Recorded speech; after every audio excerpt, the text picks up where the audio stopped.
how do we decide between Botox and buccal fat? How to make the face thin? When you are looking to make your face more thin, do you do Botox or do you do buccal fat? So let's solve this. I'm going to show you two pictures and we're going to very clearly differentiate how to choose the procedure.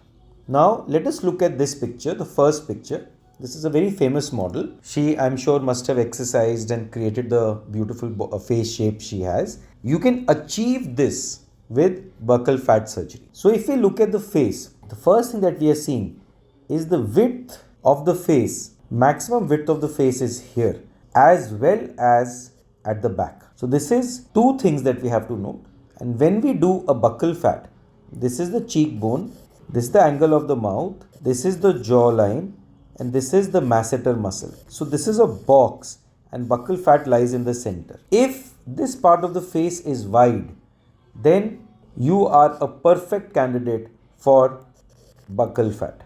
As we can see in the picture on the right here, this angle has been created, and that is because you can achieve this kind of an angle with buccal fat surgery. Now let us note something else. Can we see something? Let us note something else. Can we see that here there is still some projection, and this is because of the muscle which is called masseter muscle. So if we want to make this more thin, give a face like this, the Korean V look, then we need to do Botox here as well for the muscle. Have you understood? Buccal fat will create this kind of a look, but if the patient wants more V look, then we recommend that after buccal fat, she can also do Botox.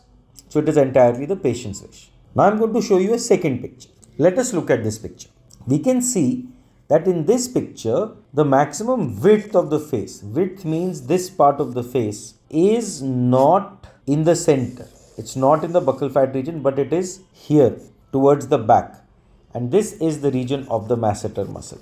Therefore, in this kind of a face, we do not want to do buccal fat, and we will straight away go ahead with masseter Botox injection. So we inject 4 or 5 points like this, 1, 2, 3, 4, 5, and the face starts to get thin. So this picture is 30 days apart, and this angle which has been created, this kind of an angle which has been created is because of Botox, and in such a face we do not need a buccal fat.